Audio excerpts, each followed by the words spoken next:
ठीक है, चलो आप लोगों को ही क्लियर आनी चाहिए, बाकी सब तो बढ़िया है। चलो ऑल क्लियर।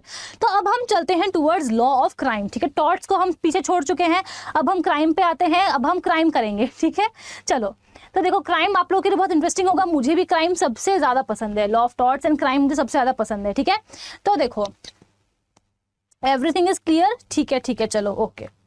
अब हम आते हैं लॉ ऑफ क्राइम पे। तो क्राइम क्या होता है बच्चों, देखो तो क्राइम इज एन एक्ट और ओमिशन पनिशेबल बाय लॉ। जब भी आपसे कोई पूछता है कि क्राइम क्या होता है, ठीक है, तो आप क्या कहते हो कि जो लॉ बनाया गया है अगर हम उस लॉ के खिलाफ जाएंगे इसका मतलब हम लोग क्राइम को कमिट कर रहे हैं।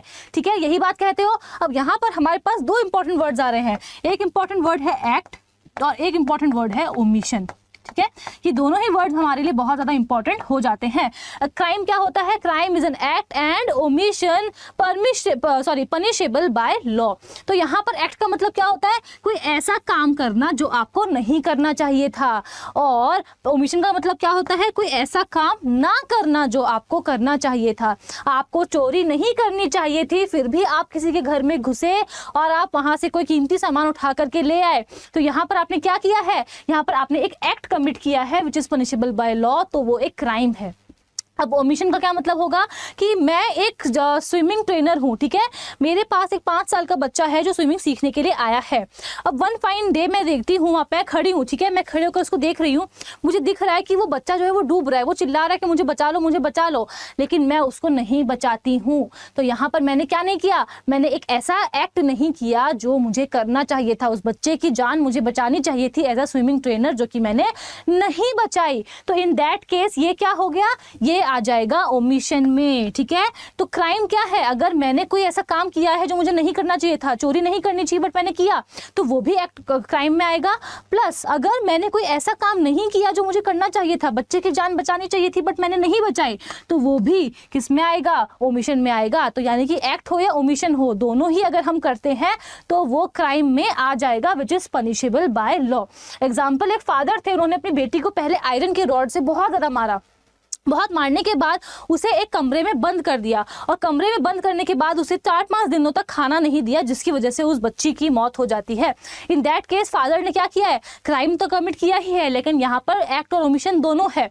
जब उन्होंने उसको रॉड से मारा तो यहाँ पर उन्होंने एक एक्ट किया, ठीक है, और जहाँ पर उन्होंने उसको खाना नहीं दिया वहां पर उन्होंने एक ओमिशन किया। अब जरूरी नहीं है कि एक्ट और ओमिशन दोनों साथ में हो, ठीक है, अलग अलग हो तो भी चलेगा, साथ में हो तब भी वो क्राइम में ही आएगा। तो क्राइम क्या है, क्राइम is an act और omission punishable by law, यही होता है क्राइम। अब अगर हम देखें क्रिमिनल लॉ किस बारे में है, ठीक है बेटा, मैंने YouTube पर करवा दिया था, अगर आप कर चुके हैं तो आप थोड़ी देर रेस्ट ले सकते हैं, बट क्योंकि ये मैराथन है लीगल रीजनिंग की, तो यहाँ पर हम सारी चीजों को कवर करेंगे। ठीक है, ऐसा क्योंकि आपने एक सब्जेक्ट पढ़ा होगा, दूसरे बच्चे ने दूसरा सब्जेक्ट नहीं पढ़ा होगा, तो हम सारा कुछ ही पढ़ने वाले हैं। ठीक है, अगर पढ़ चुके हो तो ये आपके लिए एज अ रिविजन काम करेगा, बिकॉज क्लैट का एग्जाम अब बहुत दूर नहीं है, आपके पास आई थिंक अब सिर्फ और सिर्फ 40 दिन बचे हैं, तो रिवीजन जरूरी है।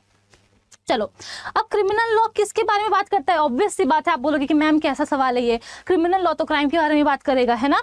तो बेसिकली क्रिमिनल लॉ क्राइम के बारे में बात करता है, और आपसे कोई पूछे कि हमारे सबसे इंपॉर्टेंट क्रिमिनल लॉज कौन से हैं, तो आप क्या कहेंगे, ठीक है, IPC, CRPC और इंडियन एविडेंस एक्ट, ठीक है, जिनको अब रिप्लेस कर दिया गया है भारतीय न्याय संहिता, भारतीय नागरिक सुरक्षा संहिता, भारतीय साक्ष्य अधिनियम। ठीक है, तो ये हमेशा ध्यान रखना कि हमारे सबसे इंपॉर्टेंट क्रिमिनल लॉज कौन से हैं, वो है IPC, CRPC, IEA, जिनको अब रिप्लेस कर दिया गया है BNS, BNSS और BSA। तो IPC का काम क्या है, IPC हमें बताता है पीनल लॉज के बारे में, ठीक है, पनिशमेंट के बारे में बताता है, ऑफेंसेस के बारे में बताता है, क्राइम के बारे में बताता है कि क्या क्या ऐसे एलिमेंट्स होंगे जो मिलकर के एक क्राइम कमिट करवाते हैं किसी इंसान से। फॉर एग्जांपल चोरी, अब चोरी कैसे किस तरीके से की जाएगी वो तो हमें यही बताएगा, है ना।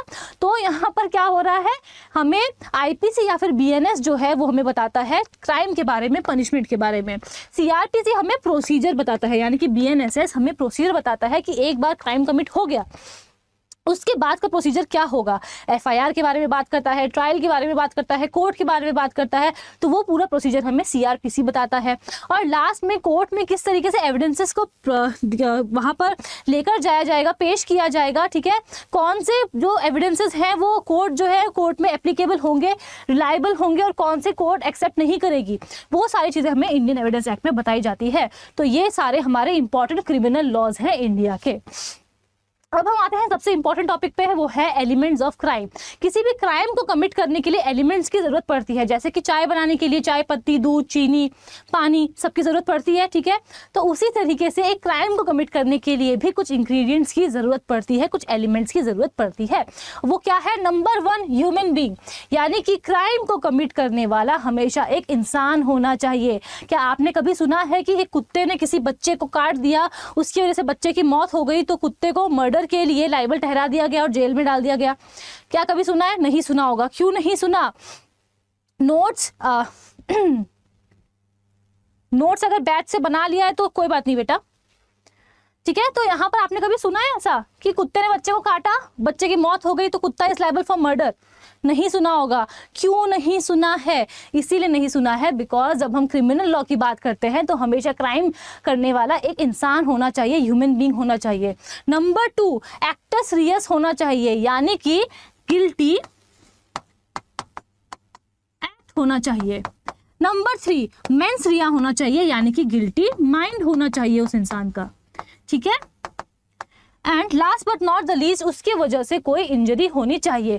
तो यही 4 जो है वो हमारे 4 एलिमेंट्स ऑफ क्राइम है। फॉर एग्जांपल मैं हूँ, ठीक है, मेरी अब एग्जांपल के थ्रू समझो, अच्छे से समझ में आएगा। मैं हूँ, मैं चोरी करने का डिसाइड करती हूँ बिकॉज मुझे चोरी करनी है, मुझे जॉब करने में मज़ा नहीं आ रहा है। तो मुझे ये लगता है कि अगर एक बार चोरी कर ली अच्छी खासी तो आराम से 1-2 महीना घर पर बैठो, आराम से नेटफ्लिक्स एंड चिल करो, है ना। तो मैं चोरी करने का सोचती हूँ, ठीक है। तो यहाँ पर सबसे पहला एलिमेंट क्या हुआ कि इंसान हूँ मैं, ठीक है। तो ह्यूमन बीइंग यहाँ पर फुलफिल हो गया। मैंने चोरी करने की सोच ली, मैंने दुकान भी ढूंढ ली जहां मुझे चोरी करनी है, तो वो क्या हो गया? वो मेरा गिल्टी माइंड हो गया। अब मैं क्या करती हूँ, वन फाइन डे, मुझे पता है संडे को वो ज्वेलरी की शॉप जो है वो बंद रहती है, तो मैं हथौड़ा वथौड़ा खरीद लेती हूँ जा करके और पहुंच जाती हूँ वहां पर, हथौड़े से ताले को तोड़ देती हूँ। यानी कि क्या हुआ? मेरे गिल्टी माइंड को पूरा करने के लिए मैंने गिल्टी एक्ट भी कर दिया, ठीक है। और जैसे ही मैंने वो गिल्टी एक्ट कर दिया, अंदर मैं घुस गई, चोरी करके मैं ले आई, उससे जो दुकान वाला था उसको इंजरी हो गई। यानी कि यहाँ पर मैंने क्या किया है? यहाँ पर मैंने क्राइम कमिट किया है बिकॉज ये चारों एलिमेंट्स मैंने फुलफिल कर दिए हैं। मैं एक इंसान हूँ, मेरा गिल्टी माइंड था कि मैं क्राइम कमिट करूँ, मैंने उसके लिए आगे जाकर के क्राइम कमिट किया, यानी कि गिल्टी एक्ट किया, और उसकी वजह से किसी और पर्सन को इंजरी हुई, ठीक है। अब जब हम ये वर्ड सुनते हैं इंजरी, तो इससे हमें समझ में आता है कि इंजरी हो गई, यानी कि मतलब कोई चोट वोट लग गई, ठीक है। लेकिन ये बात ध्यान रखना कि इंजरी का मतलब क्या होता है। अगर किसी को बॉडीली हार्म हुआ है तो वो भी इंजरी में आएगा। अगर मैंने किसी की प्रॉपर्टी को चोरी किया है तो वो भी इंजरी में आएगा। अगर मैंने किसी को डिफेम किया है, किसी को बहुत हैरेस किया है, तो वो भी इंजरी में आएगा। यानी कि इंजरी सिर्फ और सिर्फ बॉडी को नहीं होती है, injury can happen to a person's body, a person's property, a person's mind और अ पर्सन्स रेप्यूटेशन।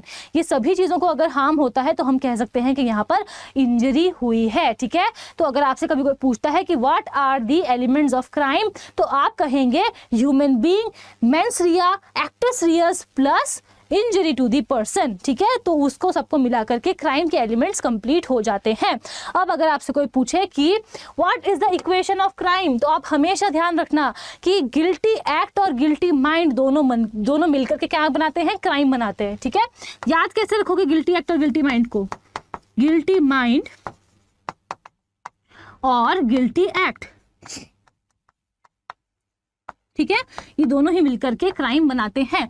याद कैसे रखोगे? गिल्टी माइंड, एम और एम, ठीक है, मेंस रिया का एम और माइंड का एम, तो ये क्या होगा? गिल्टी माइंड हो गया।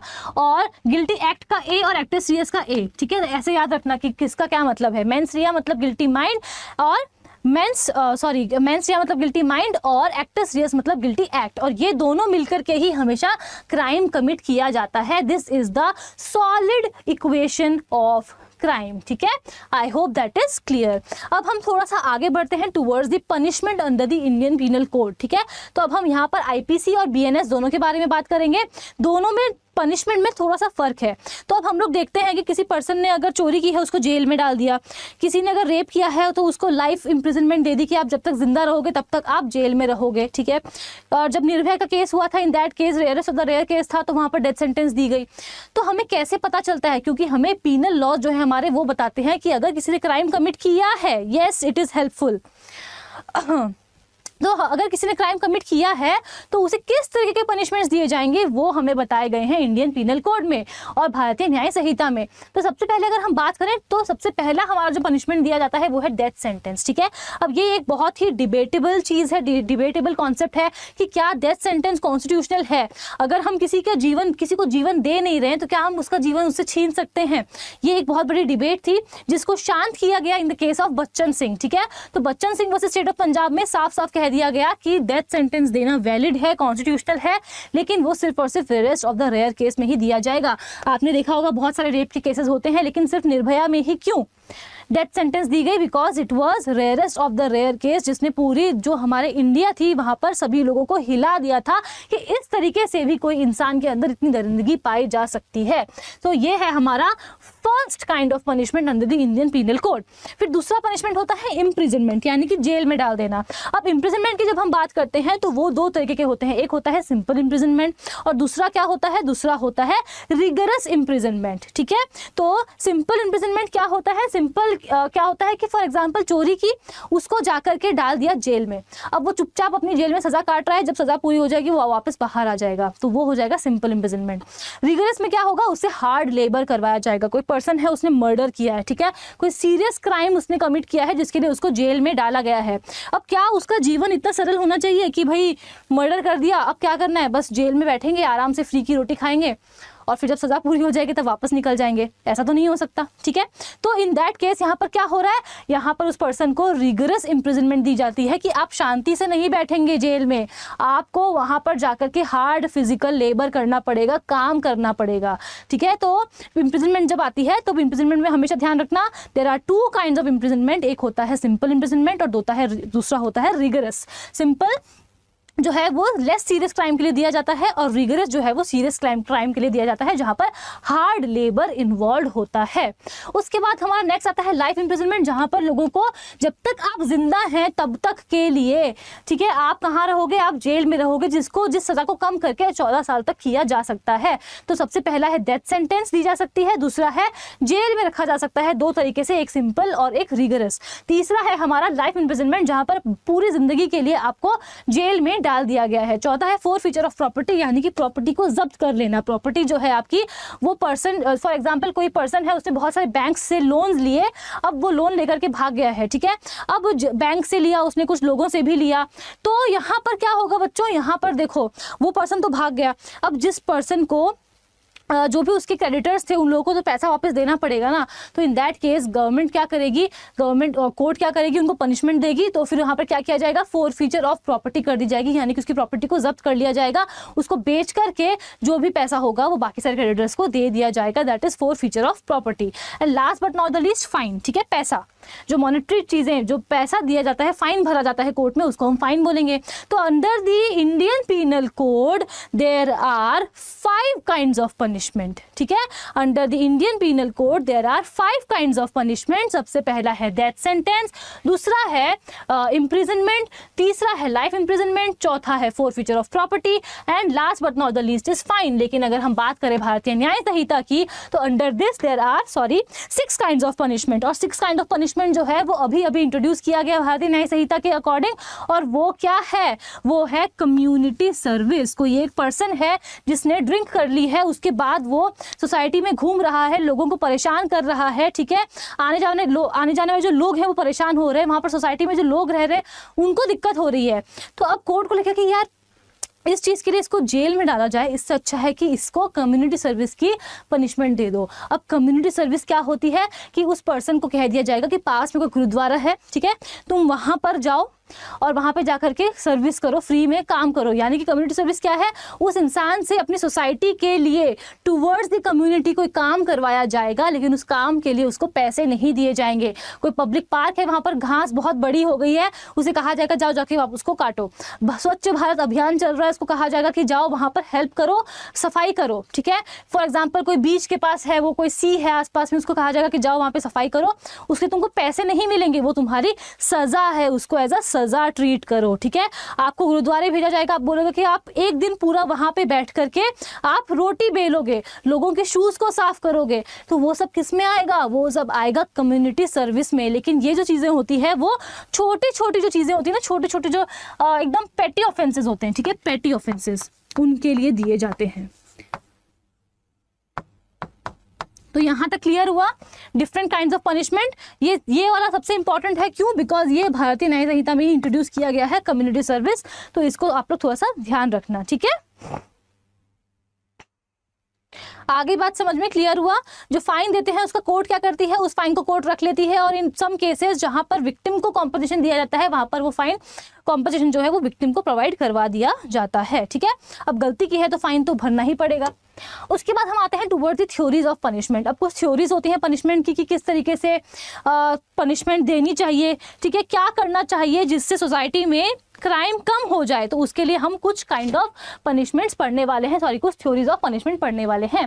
तो पहली थ्योरी क्या है, पहली है रेट्रीब्यूटिव थ्योरी, यानी कि एन आई फॉर एन आई। पहले के ज़माने में क्या होता था कि अगर दो लोग हैं, ठीक है, फॉर एग्जाम्पल दो गाँव है और कोई एक पर्सन आया इस गाँव से और इस गाँव के किसी पर्सन का मर्डर करके चला गया, तो ये जो दूसरा वाला गाँव था यहाँ के लोग भी जाएंगे उस गाँव में और किसी का मर्डर करके आएंगे। यानी कि अगर मेरी किसी ने आँख फोड़ी है तो मैं बदला कैसे लूंगी, मैं बदला लूंगी उस दूसरे पर्सन की आंख फोड़ करके, ठीक है। अगर किसी ने मेरा हाथ काटा है तो मैं भी उसका हाथ काट दूंगी, मुझे थप्पड़ मारा है तो मैं भी थप्पड़ मार दूंगी। तो eye for an eye, tit for tat, ठीक है। इसको कहते हैं रेट्रीब्यूटिव थ्योरी, ठीक है, कि किस तरीके से आपको इंसाफ मिलेगा, आपको इंसाफ मिलेगा अगर आपके साथ जो हो रहा है वो सही वही सेम चीज़ किसी और के साथ भी हो जाए तो। लेकिन ये जो थ्योरी है वो इतनी चल नहीं पाई बिकॉज ये बहुत ही ज़्यादा क्रूअल थ्योरी है, ठीक है, कि अगर किसी ने ऐसा कुछ किया, किसी ने मर्डर किया तो मर्डर कर दो, ऐसा तो फिर लॉ का कोई मतलब ही नहीं है ना। क्योंकि हमें लगता है कि हमारे साथ तो गलत काम होता ही रहता है, कभी कोई क्या, कभी किसी ने कुछ कर दिया, कभी किसी ने कुछ कर दिया। तो इन दैट केस यहाँ पर क्या हो जाएगा, बहुत ज़्यादा जंगल राज हो जाएगा, ठीक है, कि जैसे कि जंगल में कोई किसी का कोई रूल्स नहीं होता, कोई लॉ नहीं होता, कोई ऑर्डर नहीं होता, तो फिर वो ऐसा ही हो जाएगा, है ना। तो ऐसा हम लोग नहीं, यस बिल्कुल, ईंट का जवाब पत्थर से, यही बात है योगेश, बिल्कुल। तो ये थी हमारी रेट्रीब्यूटिव थ्योरी। फिर आई डेटरेंट थ्योरी। डेटरेंट थ्योरी क्या कहती है कि अगर हमें किसी पर्सन को डिस्करेज करना है कि वो क्राइम कमिट ना करे तो उसके लिए उसको जल्दी सजा दो और सीवियर पनिशमेंट दो, ठीक है, यानी कि स्पीडीली। अगर किसी ने डकैती की है तो उसको 6 महीने में 5 महीने में सजा सुना दो, प्लस उसको सीवियर पनिशमेंट दो ताकि वो पर्सन जो है वो दोबारा से क्राइम कमिट करने के बारे में ना सोचे, प्लस जो पूरी सोसाइटी है उनके सामने भी एक एग्जाम्पल सेट हो जाए कि अगर हमने भी उसकी तरह क्राइम कमिट किया तो हमें भी इसी तरीके से सीवियर पनिशमेंट दी जाएगी, हमें भी इस तरीके से तुरंत पनिशमेंट मिल जाएगी, तो लोगों के मन में एक डर बैठ जाएगा। वो है डेटरेंट थ्योरी। फिर अगली थ्योरी है प्रिवेंटिव थ्योरी। प्रिवेंटिव थ्योरी कहती है कि हमें किसी से कोई बदला नहीं लेना है, ठीक है। सिंपली क्या करो, अगर किसी पर्सन ने क्राइम कमिट किया है तो उसको सोसाइटी से एलिमिनेट कर दो। आप लोगों ने, जब हम लोग बचपन में छोटे थे, जब स्कूल्स में थे, हम लोग तो क्या करते थे, स्कूल में हम लोग बातें करते थे तो पूरी क्लास को डिस्टर्ब करते थे, तो टीचर क्या करती थी, उठाया हमें क्लास से और क्लास के बाहर खड़ा कर दिया, यानी कि हम लोग को क्या किया, सोसाइटी से अलग कर दिया, एलिमिनेट कर दिया। अब मैं क्योंकि बाहर खड़ी हूँ, ठीक है, मैंने बात की, मैं बाहर खड़ी हूँ, तो मुझे शर्म आ रही है कि आने जाने वाले लोग मुझे देख रहे हैं कि देखो पूरी क्लास तो अंदर बैठ करके पढ़ाई कर रही है और इसने कुछ बदमाशी की होगी कि ये बाहर खड़ी है, तो मुझे कहीं ना कहीं शर्म आएगी। अगली बार बात करने से पहले मैं 2 बार सोचूंगी कि नहीं नहीं नहीं, मुझे मैम बाहर खड़ा कर देगी। प्लस जो बच्चे क्लासरूम के अंदर बैठे हैं उनको ये लगेगा कि अगर डिम्पल की तरह हमने भी बात की तो हमें भी बाहर भेज दिया जाएगा, तो फिर वो भी बात नहीं करेंगे, ठीक है। तो सॉरी, वही same cheese I am so sorry, तो वही सेम चीज़ आ रही है प्रिवेंटिव थ्योरी में, यानी कि अगर हमको सोसाइटी में क्राइम को होने से प्रिवेंट करना है तो हमें क्या करना होगा, हमें उस अक्यूज को सोसाइटी से एलिमिनेट कर देना होगा, जिससे क्या होगा, वो खुद भी नहीं करेगा क्राइम, ठीक है, क्योंकि वो सोसाइटी में है ही नहीं, तो वो बात कैसे करेगा, है ना। प्लस जो बाकी लोग हैं उनके लिए भी एक एग्जाम्पल सेट हो जाएगा। और लास्ट थ्योरी है रिफॉर्मेशन थ्योरी। रिफॉर्मेशन थ्योरी क्या बोलती है कि कोई भी पर्सन जो है वो एज अ क्रिमिनल पैदा नहीं होता है। Nobody is born as a criminal. हर किसी को हमेशा एक सेकंड चांस मिलना चाहिए सुधरने का। और यही कहता है क्या, यही कहता है रिफॉर्मेशन थ्योरी। तो अगर आप देखो कि जुवेनाइल्स के बारे में, अगर कोई 17 ईयर्स का लड़का है जिसने रेप किया है तो उसको कभी भी जेल में नहीं भेजा जाता है, ठीक है, उसको हमेशा जुवेनाइल होम में, करेक्शन होम में भेजा जाएगा। क्यों? बिकॉज अभी वो छोटा है, अभी उसके सामने उसका पूरा जीवन पड़ा है, ठीक है, और वो एज अ क्रिमिनल बॉर्न नहीं हुआ था। हो सकता है कि कुछ उसके जीवन में टर्म्स एंड कंडीशंस, कुछ ऐसी कंडीशंस रही हो उसके सराउंडिंग्स में कि उसको वो क्राइम कमिट करना पड़ा, तो उसको एक सेकंड चांस दिया जाना चाहिए, ठीक है। अगर उसको जेल में रखा जाएगा बाकी सारे हार्ड कोर क्रिमिनल्स के साथ, तो ये बहुत ज़्यादा चांसेस हैं कि वो भी एक हार्ड कोर क्रिमिनल बन जाएगा, आगे जाकर के वो फिर से क्राइम कमिट करेगा। लेकिन अगर उसे करेक्शन होम में रखा जाता है, दूसरा मौका दिया जाता है सुधरने का, सोसाइटी में वापस जाने का, तो इन दैट केस क्या होगा, वो अपनी जिंदगी को वापस संवार सकता है, सुधार सकता है, उसका आने वाला जो फ्यूचर है वो ब्राइट हो सकता है, ठीक है। और यही कहता है रिफॉर्मेशन थ्योरी, और इसी थ्योरी को आज हम फॉलो कर रहे हैं मॉडर्न टाइम्स में। So this is all about theories of punishment. अब हम चलते हैं towards the stages of crime. यहां तक क्लियर हुआ सभी को? बता दो मुझे जल्दी से।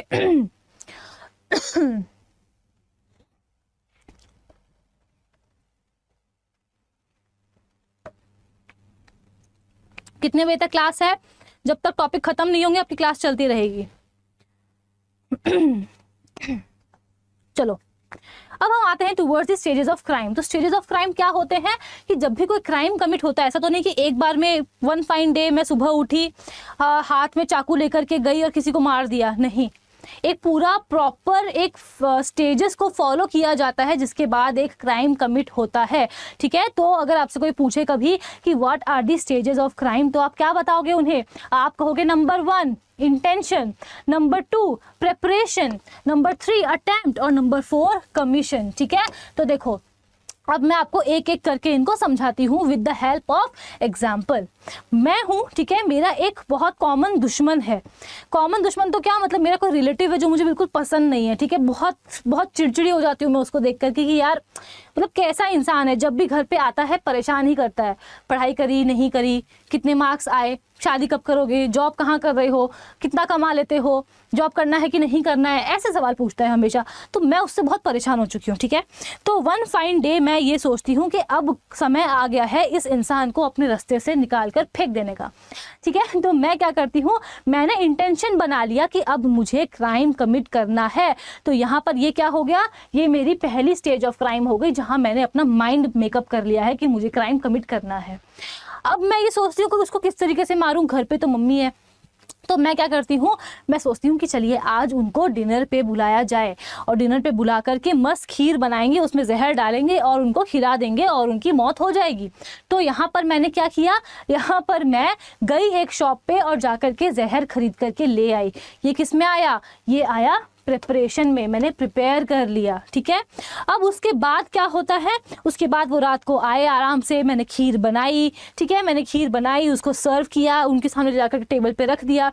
अब जैसे ही वो उठा कर के चम्मच, ठीक है, जैसे ही वो चम्मच उठा करके फर्स्ट बाइट खा लेते हैं, ये मेरा अटेम्प्ट हो जाएगा, ठीक है।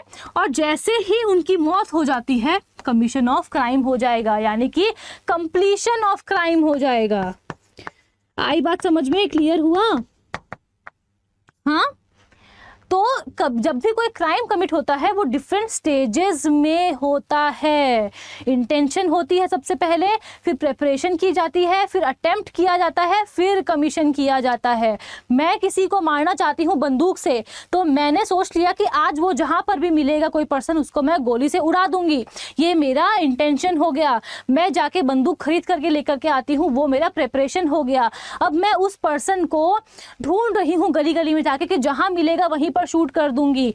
और फिर एक वन फाइन पॉइंट होता है जहां पर वो पर्सन मुझे दिख जाता है, तो मैंने अपनी गन निकाली और उसकी तरफ मैंने एम किया और फिर जैसे ही मैंने ट्रिगर दबा कर के गोली चला दी, गोली जैसे ही यहाँ से निकल गई, ठीक है, तो वो अटेम्प्ट में आ जाएगा।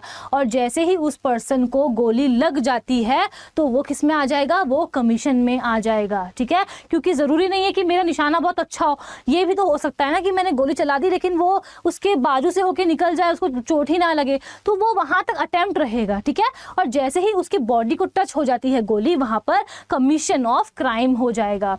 ये बात समझ में आ गई, क्लियर हो गया सभी को? Intention and preparation are not liable, बिल्कुल हाँ। अब देखो यहाँ पर क्या है, यहाँ पर पॉइंट ये है कि इंटेंशन के लिए कभी भी किसी इंसान को पनिशमेंट नहीं दी जाती है। क्यों नहीं दी जाती है? बिकॉज वन फाइन डे ये भी तो हो सकता है ना कि नहीं, मैंने सोच लिया कि मुझे उस रिलेटिव को मारना है, लेकिन मेरे अंदर का जो अच्छा इंसान है वो जाग जाए, उसको लगे कि डिम्पल तुम तो बहुत अच्छी बच्ची हो, तुम तो बच्चों को पढ़ाती हो, तुम्हें क्या ये शोभा देता है ऐसे काम करना? मेरे दिमाग में आ सकता है ना, मेरा जो माइंड है वो चेंज हो सकता है कि नहीं हो सकता है। तो मेरा माइंड अगर चेंज हो सकता है तो इसीलिए यही रीज़न है कि इंटेंशन के स्टेज में कभी भी किसी पर्सन को पनिशमेंट नहीं दी जाती है। वैसे तो punishment in case of preparation भी नहीं दी जाती है, लेकिन फॉर एग्जांपल किसी वॉर के लिए कोई प्रिपेयर कर रहा है, ठीक है, गवर्नमेंट के खिलाफ कोई युद्ध करना है, उसके लिए कोई प्रिपेयर कर रहा है वॉर के लिए, कोई टेररिस्ट अटैक है उसके लिए कोई इंसान प्रिपरेशन कर रहा है, तो इन दैट केस प्रिपरेशन के स्टेज पे भी पनिशमेंट दी जाती है। और अटेम्प्ट और कमीशन में तो पनिशमेंट मिलती ही मिलती है, ठीक है। अटेम्प्ट टू मर्डर, मर्डर हो गया तो कमीशन हो जाएगा, तो मर्डर की पनिशमेंट मिल जाएगी, ठीक है। हाँ, प्रिपरेशन में कभी कभी मिलती है, इंटेंशन में कभी भी सजा नहीं दी जाती है। क्लैट यूजी की चल रही है और CUET PG LLB की चल रही है, ठीक है। जितने भी लॉ एंट्रेंस एग्जाम है सबकी क्लास चल रही है। प्लस बच्चों ये जो कॉन्सेप्ट है ना, लॉ ऑफ टॉर्ट हो या फिर लॉ ऑफ क्राइम हो, कॉन्ट्रैक्ट हो, ये सब जुडिशियरी में भी पूछा जाता है, ठीक है। तो ये जो आप लोग क्लासेस कर रहे हो ये वेस्ट बिल्कुल नहीं जाने वाली है। अब हम चलते हैं टुवर्ड्स जनरल एक्सेप्शन। तो जैसे हम लोगों ने लॉ ऑफ टॉर्ट्स में जनरल डिफेंस पढ़े थे ना कि खुद को बचाने के लिए इंसान डिफेंस ले रहा है, तो सेम चीज़ यहाँ पर लॉ ऑफ क्राइम में भी आता है, जहाँ पर हम बात कर रहे हैं अबाउट जनरल एक्सेप्शंस, ठीक है। तो यहाँ पर these are all the kinds of general exception, यानी कि कोई इंसान किस तरीके से बच सकता है, ठीक है। तो देखो फॉर एग्जाम्पल एक्सीडेंट हो गया, जहाँ पर कोई एक पर्सन था उसने पूरा प्रॉपर केयर एंड कॉशन रखा, लेकिन उसके बाद भी उससे कोई गलती हो जाती है, कोई एक्सीडेंट हो जाता है, तो इन दैट केस वो क्या कर सकते हैं, वो वहां पर जनरल एक्सेप्शन में आ जाएगा ऑफ एक्सीडेंट। देखो यहाँ पर है act of child. Act of child क्या होता है कि कोई एक बच्चा है, ठीक है, सुनो सॉरी, एक्ट ऑफ चाइल्ड में हमेशा दो कैटेगरीज होती हैं। एक बच्चे होते हैं जो 7 साल से कम उम्र के होते हैं, ठीक है। तो जो भी बच्चा 7 साल से कम उम्र का है वो क्या है, वो है डॉली इनकेपेक्स, यानी कि incapable of committing a crime. जो बच्चे 7 साल से कम उम्र के होते हैं, माना जाता है कि उनके अंदर वो बुद्धि नहीं है कि वो समझ पा रहे हैं कि वो जो कर रहे हैं वो क्राइम में आएगा, ठीक है। तो इन दैट केस क्या होगा, उस बच्चे को लाइबल नहीं ठहराया जाएगा। लेकिन वहीं पर बच्चों की कैटेगरी एक आती है 7 से 12 साल की। अगर ये 7 से 12 साल के बच्चे हैं, उनके अंदर मेच्योरिटी लेवल है कि वो लोग समझ पा रहे हैं कि वो जो कर रहे हैं वो एक क्राइम है, ठीक है। तो इन that case the child can be held liable. तो हम लोगों ने अभी तक क्या पढ़ा, general exception of act of child. For example कोई एक बच्चा है 5 साल का, ठीक है, उसकी एक बहन हो जाती है। अब वो बच्चा बहुत परेशान है क्योंकि जैसे ही उसकी बहन हो गई, उसके जो पेरेंट्स हैं वो उसको प्यार नहीं करते हैं, ठीक है। उसको ये लगता है कि मेरी जो बहन है, मेरे पेरेंट्स सिर्फ उसी को प्यार करते हैं, उसको जलन होने लगी है उससे। तो वन फाइन डे वो क्या करता है, जब पेरेंट्स घर पे नहीं होते हैं तो वो अपनी बहन को उठाता है और जाकर के बाल्टी जो होती है, बकेट जो होती है वॉशरूम में, उसमें जाकर के डाल देता है। वो बच्ची की मौत हो जाती है, ठीक है। वो बच्चा 5 साल का था, तो क्या वहाँ पर उसको मर्डर के लिए लायबल ठहराया जा सकता है? नहीं, because crime, law of crime जो है वो ये कह रहा है कि it is an act of child which is a general exception, ठीक है। ठीक है, मर्डर में आता, लेकिन क्योंकि वो एक डॉली इनकेपेक्स है, incapable of committing a child है, 5 साल का बच्चा है, तो इसीलिए वो एक्ट ऑफ चाइल्ड में आएगा और उस बच्चे को कोई भी पनिशमेंट वहां पर नहीं दी जाएगी। लेकिन हाँ, वहां पर अगर हम बात करें 7 से 12 साल के बच्चे के बारे में, फॉर एग्जांपल कोई एक बच्चा है, वो अपनी मम्मी के साथ अपने फ्रेंड के यहाँ गया, ठीक है, अपनी मम्मी के फ्रेंड के यहाँ गया। अब वहां पर वो क्या करता है, उसको एक चेन दिखती है सोने की, तो वो क्या करता है, उस सोने की चेन को उठा करके पॉकेट में छुपा लेता है और फिर बाहर आने के बाद में जाकर के उसको बेच देता है, ठीक है। तो इन दैट केस क्या होगा, अगर उसने जाकर के बेच दिया, इसका मतलब उसके अंदर मेच्योरिटी लेवल थी, उसको पता था कि वो जो कर रहा है वो गलत है, वो एक क्राइम है, तो इन दैट केस उस बच्चे को सजा दी जाएगी। ठीक है, फिर आता है अनसाउंड माइंड। कोई एक पर्सन था जिससे क्राइम कमिट हुआ, लेकिन उस बेचारे को पता ही नहीं था कि वो जो कर रहा है वो एक क्राइम है, बिकॉज वो उस टाइम पे अनसाउंड माइंड का था। तो वो किस में आ जाएगा? वो भी जनरल एक्सेप्शन में आ जाएगा। अगर किसी पर्सन ऑफ अनसाउंड माइंड ने चोरी कर ली, बेचारे को पता ही नहीं कि वो सामान उठा के लेकर के जा रहा है किसी का, वो चोरी में आता है। ठीक है, तो इन दैट केस क्या हो सकता है? जनरल एक्सेप्शन लिया जा सकता है। किसका? अनसाउंड माइंड का। बिल्कुल 7 से 12 इयर्स के बीच में बच्चे का इंटेंशन और मैच्योरिटी लेवल, ठीक है, आप ये लिख लो, मैच्योरिटी लेवल या फिर अंडरस्टैंडिंग लेवल जो है वो देखा जाएगा। ठीक है, उसके बाद आता है इंटॉक्सिकेशन। इंटॉक्सिकेशन में क्या होता है? इंटॉक्सिकेशन का मतलब क्या होता है? यानी कि किसी भी नशीले पदार्थ का सेवन करना, चाहे वो अल्कोहल हो या फिर कोई any other kind of drugs हो। ठीक है, तो यहाँ पर हम जब इंटॉक्सिकेशन के बारे में बात करते हैं तो 2 काइंड्स ऑफ इंटॉक्सिकेशन होते हैं। एक होता है वॉलंटरी, दूसरा होता है इनवॉलंटरी। वॉलंटरी क्या है? कि किसी पर्सन ने खुद से अपनी मर्जी से, ठीक है, अपनी नॉलेज से किसी अल्कोहल या फिर ड्रग का कंजम्पशन किया है। तो अगर अपनी मर्जी से किसी इंसान ने कंज्यूम किया है अल्कोहल को और उसके बाद में वो कोई क्राइम कमिट कर रहा है, तो फिर वो जनरल एक्सेप्शन नहीं ले सकता है। क्यों? बिकॉज उसने अपनी मर्जी से लिया था, कंज्यूम किया था अल्कोहल को या फिर ड्रग्स को। लेकिन वहीं पर बात होती है इनवॉलंटरी इंटॉक्सिकेशन की। 5 दोस्त साथ में गए, ठीक है, 4 दोस्त जो है वो ड्रिंक करते थे, 5वां दोस्त नहीं करता था। उस दिन उन 4 दोस्तों का एम यही था कि उस 5वें दोस्त को आज हम लोग ड्रिंक करवा करके ही रहेंगे। तो वो क्या करते हैं? उसकी ड्रिंक को स्पाइक कर देते हैं, यानी कि वेटर को जाके बोला कि इसके लिए एक ऑरेंज जूस लेकर के आओ, उसमें हम आपको एक ड्रग्स दे रहे हैं, वो डाल देना, और उसको मत बताना कि इसमें हम लोगों ने क्या डलवाया है, उसको यही बताना कि ये ऑरेंज जूस है। अब वो जो बेचारा बच्चा होता है वो क्या करता है? ऑरेंज जूस समझ करके उसको पी लेता है। उसके बाद उसे कुछ समझ में ही नहीं आ रहा है कि क्या चल रहा है उसके जीवन में। उसके बाद वो लोगों के साथ मारपीट कर लेता है, कहीं पर चोरी कर लेता है, किसी को मारता है, या फिर किसी लड़की के साथ कोई अच्छा व्यवहार नहीं करता है वो। ठीक है, तो इन दैट केस क्या होगा? इन दैट केस अगर मामला कोर्ट में जाता है तो वो जनरल एक्सेप्शन ले सकता है। किसका? इनवॉलंटरी इंटॉक्सिकेशन का, यानी कि मेरी मर्जी के बिना, ठीक है, without my consent and without my knowledge मुझे इन लोगों ने ड्रग्स दे दिए, जिसकी वजह से मेरे साथ मैंने ऐसा कोई क्राइम कमिट किया, तो मुझे यहाँ पर प्लीज सजा मत दो, because I am not liable here. तो उसे ही हम कहते हैं इंटॉक्सिकेशन। फिर आते हैं नेसेसिटी पे। नेसेसिटी में मुझे समझाने की जरूरत नहीं है, because it is similar to law of torts जो हम पढ़कर आए थे। ठीक है, फॉर एग्जाम्पल कोई 5th फ्लोर है, सॉरी 7th 8th फ्लोर है, ठीक है, वहां पर आग लग गई है। अब सारे लोग तो नीचे हैं, लेकिन सिर्फ और सिर्फ एक बेचारा छोटा बच्चा है जो आग में रह गया है, ठीक है, फंस गया है। छोटा बच्चा है 6 महीने का। अब वहां पर क्या होता है कि एक आदमी होता है, वो बहुत ज्यादा हिम्मत वाला होता है, उसे लगता है कि क्या पता मैं उस बच्चे को बचा लूं। तो वहां वो क्या करता है? जल्दी से भाग करके, अपनी जान पे खेल करके भाग करके वो जाता है ऊपर, और वो उसने लोगों को बोल दिया ऊपर से कि देखो मैं बच्चे को ऊपर से नीचे फेंकूंगा, बिकॉज सांस में लेकर के आया तो वो बच्चा जल सकता है, उसकी मौत हो सकती है।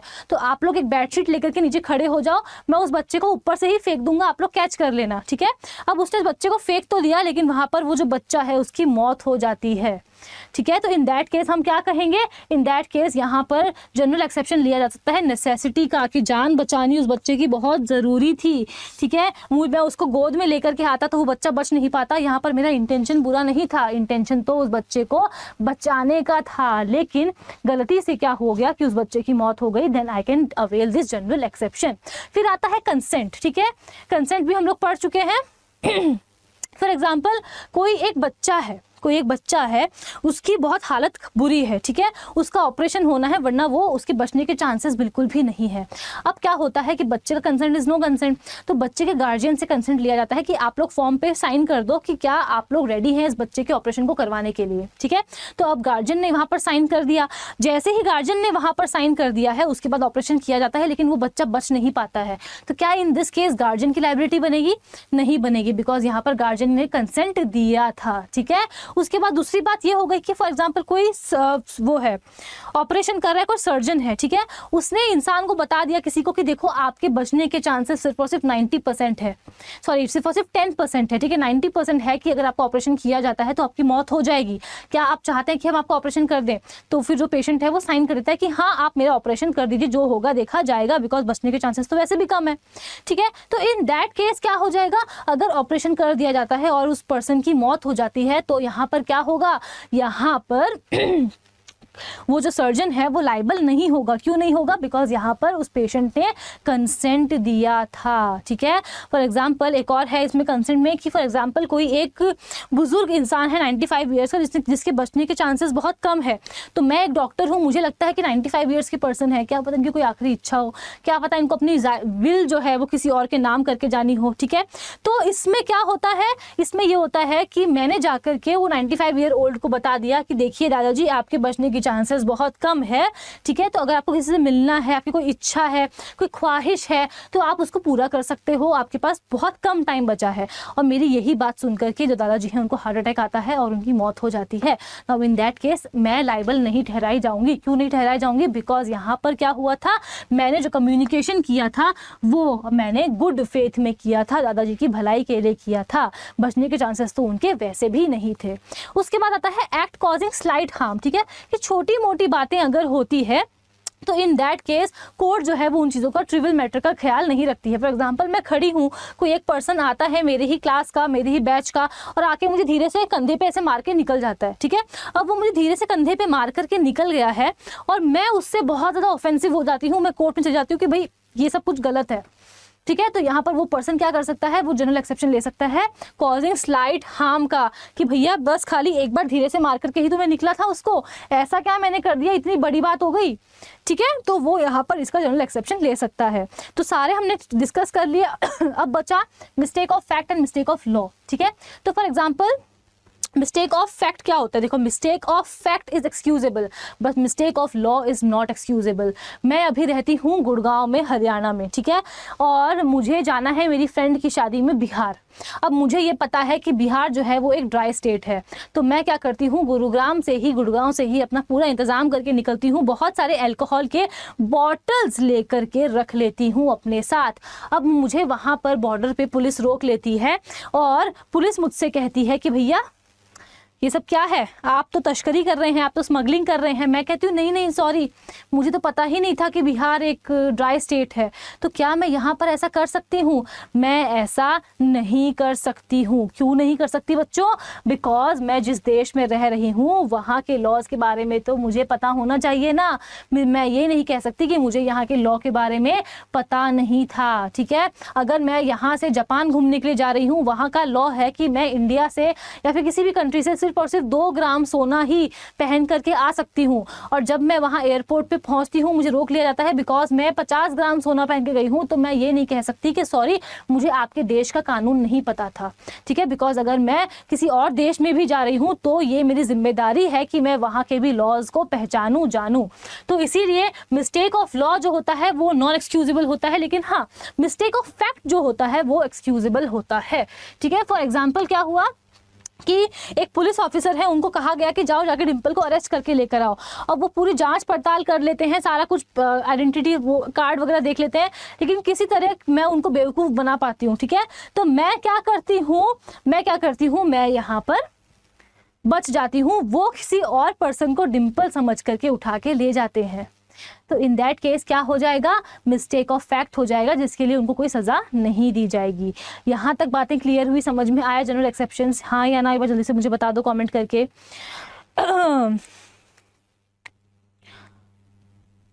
बिल्कुल पारुल, अनड्यू ड्यूरस में आएगा। क्लियर हो गया? कितने टाइम से पढ़ा रही हैं? 11:10।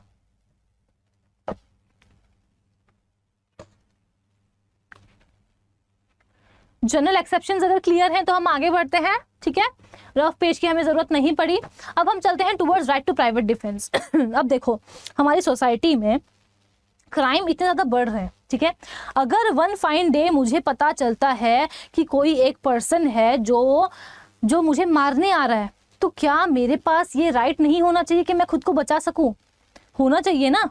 तो यही सेम बात जो है वो राइट टू प्राइवेट डिफेंस कहता है कि हमारी जो सोसाइटी है उसमें क्राइम की रेट्स इतनी ज़्यादा बढ़ रही है, तो हर एक इंसान के पास एक राइट होना चाहिए कि वो खुद की बॉडी और खुद की प्रॉपर्टी को बचा सके, प्लस वो दूसरों की बॉडी और दूसरों की प्रॉपर्टी को बचा सके। ठीक है, उसे ही कहा जाता है right to private defence. Plus लेकिन हमें सबसे ज़्यादा इंपॉर्टेंट बात ध्यान रखनी है वो ये कि जब भी हम right to private defence use करते हैं वो प्रपोर्शनेट इन नेचर होना चाहिए। अगर मुझे किसी ने एक थप्पड़ मारा है, ठीक है, उसके बदले मैं उसे 6, 7, 8 बार चाकू से स्टैब करके मार रही हूँ, उसका मर्डर कर रही हूँ, और फिर मैं कहती हूँ कि वो मैंने राइट टू प्राइवेट डिफेंस में किया, तो क्या वो मैं कर सकती हूँ? मैं नहीं कर सकती, बिकॉज वो प्रोपोर्शनेट नहीं है।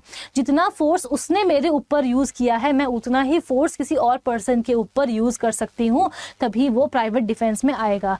प्लस हम लोगों ने अभी जनरल एक्सेप्शन में क्या पढ़ा कि जब भी किसी अनसाउंड माइंड के पर्सन ने कोई क्राइम कमिट किया है तो ये माना जाएगा, ठीक है, तो ये माना जाएगा कि वो जो पर्सन है वो लाइबल नहीं है बिकॉज वो अनसाउंड माइंड का है। ठीक है, लेकिन यहाँ पर देखो, अगर कोई अनसाउंड माइंड का पर्सन है जो मेरी तरफ तलवार लेकर भाग के आ रहा है कि आज तो डिम्पल को छोड़ूंगा नहीं, तो क्या क्योंकि वो अनसाउंड माइंड का है तो इसलिए मैं उसको छोड़ दूं? हाँ, नहीं छोड़ा जा सकता ना उसको, बिकॉज मेरा भी तो जीवन है, मेरे पास, मुझे भी तो अपना जीवन प्यारा है। तो इन दैट केस मैं अपना right to private defence use कर सकती हूँ उस अनसाउंड माइंड के पर्सन के खिलाफ भी। ठीक है, वो कोई क्राइम कमिट नहीं कर सकता, ऐसा हम लोग अज्यूम करके चल रहे हैं जनरल एक्सेप्शन के थ्रू। लेकिन मेरे को अगर मेरा right to private defence use करना है तो मैं यूज कर सकती हूँ against a person of unsound mind as well. I hope this is clear. ठीक है, उसके बाद देखो, क्या right to private defence use करते वक्त, ठीक है, हमारे पास ये भी राइट होता है कि हम किसी को मार सकें? हाँ, क्या right to private defence use करते वक्त हम किसी की जान ले सकते हैं? तो इसका जवाब भी हमें हमारे पीनल लॉज देते हैं, और वो सीधे सीधे क्या कहते हैं, अगर आपको एप्रीहेंशन हो रहा है कि आपकी मौत हो सकती है, ठीक है, बहुत सारे लोग हैं वो मेरी तरफ भाग करके आ रहे हैं, उनके हाथ में तरह तरह के औजार हैं कि आज तो इसको छोड़ेंगे नहीं, अब उनसे, उस मॉब से बचने के लिए मैंने गोली चला दी, ठीक है, उससे 1-2 लोगों की मौत हो जाती है, तो here I can claim the right to private defence. मैं कह सकती हूँ कि मेरे जान पे बन आई थी, इसीलिए मैंने उस इंसान को मार दिया। ठीक है, फॉर एग्जाम्पल कोई लड़की है, उसको 5-6 लोग पकड़ करके ले गए एक सुनसान जगह पर, उसको चेयर पे बांध दिया है, उसके साथ बदतमीजी कर रहे हैं, उसके साथ असॉल्ट कर रहे हैं, उसको टच कर रहे हैं, उसको पता चल गया है कि वो लोग those people are going to rape her. ठीक है, तो इन दैट केस वो जो लड़की है वो अगर उन लोगों की जान ले लेती है तो she can claim the right to private defence. है वो कह सकती है कि मैं तो प्राइवेट डिफेंस में काम कर रही थी। अगर कोई लड़की है जिसको ये लग रहा है कि उसके ऊपर एसिड अटैक किया जा सकता है और उससे बचने के लिए अगर वो किसी की जान ले रही है तो वो ऐसा कर सकती है। ठीक है, 2-3 चोर हैं, वो लोग किसी के घर में घुस गए हैं चोरी करने के लिए, रॉबरी करने के लिए। ठीक है, वहां पर उन लोगों ने क्या किया है, एक बूढ़ी दादी हैं, उनको पकड़ लिया है, और उनको पकड़ने के बाद में उनके सिर पे बंदूक रख दिए, कह दिया कि अगर हम लोग को चोरी आप लोगों ने नहीं करने दी तो इन दैट केस हम उनको गोली से उड़ा देंगे। ठीक है, और वहां पर वो लोग बाकी सभी के साथ भी बदतमीजी करते हैं, सबको पकड़ते हैं, मारते हैं। ठीक है, तो इन दैट केस अगर उस चोर को 1-2 को अगर मार दिया जाता है तो यहाँ पर वो फैमिली क्या कह सकती है, हम लोग यहाँ पर राइट टू प्राइवेट डिफेंस को यूज कर रहे थे। बस इतनी बात हमें हमेशा ध्यान रखनी है कि राइट टू प्राइवेट डिफेंस अगर आप यूज कर रहे हो तो उसके पहले अगर आपके पास उस जगह से भाग जाने का कोई आपके पास ऑप्शन था, या फिर आपके पास ऑप्शन था कि आप पुलिस के पास जा सको, लेकिन अगर आप नहीं गए तो आप right to private defence avail नहीं कर सकते हो। फॉर एग्जांपल, मैं यहाँ पर खड़ी हूँ, ठीक है, मेरे पास कोई एक पर्सन आता है, कहता है कि डिम्पल तुम यहीं पर खड़े रहना, मैं 15 मिनट पे अपने घर जाकर के आता हूँ, अपना गन लेके आता हूँ, आज मैं तुमको मार दूंगा। ठीक है, अब मैं वहाँ पर 15 मिनट तक खड़े हूँ, वेट कर रही हूँ कि वो कब आएगा। अब जब मुझे दिख गया कि 15 मिनट बाद वो पर्सन सामने से आ रहा है तो मैं क्या करती हूँ, अपनी गन निकाल के पहले उसको मार देती हूँ। अब मैं कोर्ट में ये कहती हूँ कि I was using my right to private defence, मुझे पता था कि वो मुझे मारने आ रहा था, बट इन दिस केस क्या मैं right to private defence use कर सकती हूँ?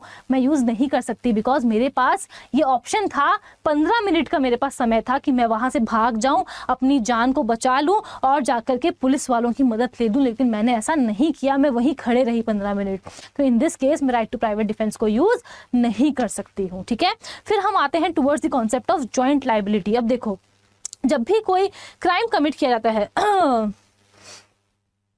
बेटा, ये सब तो कॉन्स्टिट्यूशन में आएगा ना आशुतोष, कॉन्स्टिट्यूशन अभी हम लोगों ने पढ़ा ही नहीं है, आगे पढ़ेंगे। तो तो देखो अब क्या हो रहा है, यहाँ पर जॉइंट लायबिलिटी हो रही है, ठीक है। तो फॉर एग्जांपल मैंने कोई क्राइम कमिट किया तो ऑब्वियस सी बात है कि मुझे पनिशमेंट दी जाएगी, लेकिन अगर कोई मुझे मदद कर रहा है, कोई मेरी मदद कर रहा है, कोई मेरे साथ जा रहा है, तो क्या उसको सजा नहीं दी जाएगी? उसको भी सजा दी जाएगी। मैं और मेरी फ्रेंड है, हम लोगों को सी को मारना है, ठीक है, और यहाँ पर मैं क्या करती हूँ, मैं उसको मारने के लिए जाती हूँ और मेरी फ्रेंड जो है वो मुझे बंदूक खरीद करके ला के देती है कि लो जाओ सी को मार दो। तो इन दिस केस क्या सिर्फ मैं लाइबल हूँ? नहीं, मेरी फ्रेंड भी लाइबल है, बिकॉज यहाँ पर हमारी जॉइंट लाइबिलिटी बन रही है। I hope this is clear, ठीक है। तो जॉइंट लाइबिलिटी क्या है? जहाँ पर जिसने क्राइम कमिट किया है वो तो लाइबल है ही, लेकिन उस पर्सन के एसोसिएट्स जो है, जो पर्सन उनके साथ है, वो लोग भी वहां पर लाइबल हैं। यहाँ पर हम 3 बहुत इंपॉर्टेंट टॉपिक्स पढ़ते हैं, वो है कॉमन इंटेंशन, अनलॉफुल असेंबली और कॉमन ऑब्जेक्ट, ठीक है। तो कॉमन इंटेंशन क्या होता है? जहां पर कुछ लोग हैं जिन लोगों की सेम विचारधारा है, कुछ लोग जो हैं उन लोगों का कॉमन इंटेंशन है कि उन लोगों को क्राइम कमिट करना है। इन दैट केस सभी लोग इक्वली लाइबल होंगे। फॉर एग्जाम्पल डेकॉइटी, ठीक है, फॉर एग्जाम्पल डेकॉइटी। और डेकॉइटी कैसे? फॉर एग्जाम्पल 7 लोग हैं, ठीक है, 7 लोग हैं, उन लोगों ने मिलकर सोचा कि हमें बैंक को लूटना है। उसमें से 4 लोग जो थे वो बैंक के अंदर जाते हैं पैसे वैसे लेने के लिए, एक पर्सन जो है वो गेट पे खड़ा रहता है, एक पर्सन बाहर गाड़ी में बैठकर इंतजार करता है कि जब वो लोग चोरी करके आएंगे हम लोग जल्दी से साथ में मिलकर भाग जाएंगे, एक पर्सन जो है वो थोड़ी सी दूर एक पेड़ के नीचे खड़ा रहता है, ठीक है। तो अब देखो यहाँ पर वो सारे ही लोगों का एक कॉमन इंटेंशन था, और वो क्या था कि हमें साथ में मिल करके बैंक को लूटना है, ठीक है। अब सिर्फ 4 लोग अंदर गए तो क्या सिर्फ वो 4 लोग लाइबल होंगे? नहीं, वो 7 के 7 लोग लाइबल होंगे, बिकॉज यहाँ पर हम बात कर रहे हैं अबाउट जॉइंट लाइबिलिटी, और जॉइंट लाइबिलिटी में हम बात कर रहे हैं अबाउट कॉमन इंटेंशन, उन सभी की कॉमन इंटेंशन थी, ठीक है। फिर हम बात करते हैं अबाउट अनलॉफुल असेंबली। अब अनलॉफुल असेंबली क्या है? जहां पर 5 या फिर 5 से ज्यादा लोग मिल रहे हैं, जहां वो लोग डिस्कशन कर रहे हैं कि उन लोगों का कोई कॉमन ऑब्जेक्ट है, ठीक है, वहां पर, और वो लोग का ये है कि हमें क्रिमिनल फोर्स यूज करना है या फिर वायलेंस यूज करना है, ठीक है। फॉर एग्जांपल क्या होता है कि कुछ स्टूडेंट्स होते हैं, वो लोग ना खुश होते हैं गवर्नमेंट के डिसीजन से। गवर्नमेंट ने बोला कि हम लोग अल्कोहल जो है उस पर बैन लगा रहे हैं, अब वो स्टूडेंट्स ना खुश है, तो सबसे पहले वो 10 स्टूडेंट्स मिलते हैं, ठीक है। उसके बाद वो लोग ये सोचते हैं कि चलो आज हम लोग चल करके जो पब्लिक प्रॉपर्टी है उसको हाँ पहुंचाएंगे, हम लोग गवर्नमेंट को इतना ज़्यादा मजबूर कर देंगे कि वहाँ पर गवर्नमेंट क्या करेगी, अपने डिसीजन को वापस ले लेगी, ठीक है। तो इन दैट केस क्या हो जाएगा बच्चों? इन दैट केस अगर वो लोग जाते हैं, तोड़ फोड़ करते हैं, ठीक है, गाड़ी के कांच फोड़ दिए उन्होंने, पब्लिक पार्क था वहाँ पर झूले तोड़ दिए उन्होंने, तो वहाँ इन दैट केस क्या हो जाएगा? वो अनलॉफुल असेंबली में आ जाएगा, जहां पर 5 से ज्यादा लोग थे, उन लोगों ने क्रिमिनल फोर्स यूज किया, वायलेंस किया उन लोगों ने, और उन सभी लोगों का कॉमन ऑब्जेक्ट भी था कि सरकार जो है उनको परेशान करना है ताकि वो लोग अपना जो डिसीजन है उसको वापस ले ले। उसके बाद लास्ट जो है हमारा वो आता है कॉमन ऑब्जेक्ट। अब कॉमन ऑब्जेक्ट क्या होता है? जहां पर अनलॉफुल असेंबली होती है, ठीक है, जहां पर जो लोग हैं उन लोगों का कॉमन ऑब्जेक्ट का फॉर्मेशन होता है और उसके तरफ वो लोग आगे बढ़ करके काम भी करते हैं। आप लोगों को कंफ्यूजन हो रहा होगा कॉमन ऑब्जेक्ट और कॉमन इंटेंशन के बीच में, तो सबसे पहली बात आपको डिफरेंस बता देती हूँ। सबसे पहला डिफरेंस क्या है? सबसे पहला डिफरेंस यही है कि कॉमन इंटेंशन में बताया नहीं गया कि कितने लोग चाहिए, ठीक है। कॉमन इंटेंशन में सिर्फ कहा है कि जॉइंट लायबिलिटी बनती है अगर लोगों की विचारधारा सेम है, तो कॉमन इंटेंशन अगर वो लोग शेयर करते हैं तो then everyone will be held liable. लेकिन यहाँ पर कॉमन ऑब्जेक्ट पे साफ साफ बताया गया है कि there must be unlawful assembly, यानी कि 5 या 5 से ज्यादा लोग होने चाहिए तभी जाकर के कॉमन ऑब्जेक्ट बनेगा। अब कॉमन ऑब्जेक्ट का एग्जाम्पल क्या है? टेररिज्म, ठीक है।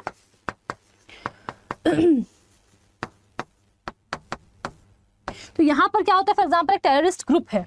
अब ये टेररिस्ट ग्रुप क्या करता है?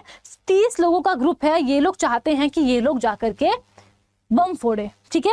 अब इन लोगों ने पूरी प्लानिंग प्लॉटिंग कर ली। अब ये लोग इसमें से टॉप 5 चुनते हैं कि भाई सारे जने चले जाएंगे तो फिर ऐसे थोड़ी काम चलेगा, आगे जाके भी करना है।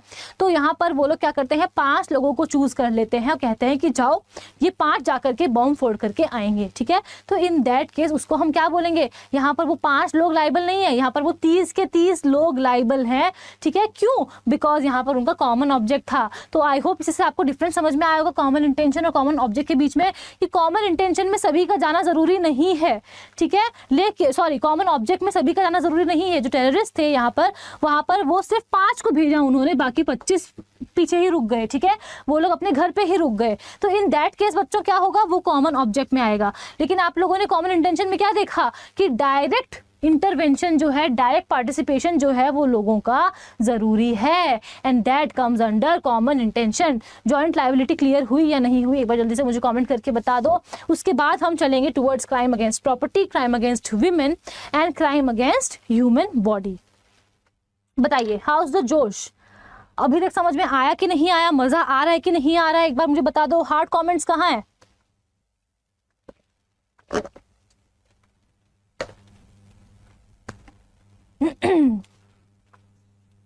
सब लोग लंच करने चले गए? कोई बात नहीं, अगर आपको जाना है लंच करने के लिए आप लोग लंच कर सकते हैं, ठीक है, वापस आ जाना लंच करने के बाद। यस मनीष पूछिए।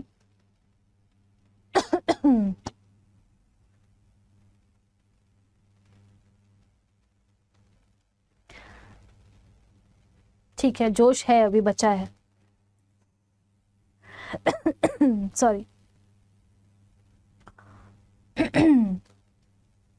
ठीक है, crystal clear, okay okay okay, चलो बहुत बढ़िया। अब हम आते हैं टुवर्ड्स क्राइम अगेंस्ट प्रॉपर्टी पे, ठीक है। तो क्राइम अगेंस्ट प्रॉपर्टी अब क्या है बच्चों, देखो यहाँ पर किसी भी प्रॉपर्टी के साथ क्राइम कमिट हो रहा है, तो सबसे पहला क्या है? बच्चा बैठे बैठे खाना खा लिया, वेरी गुड।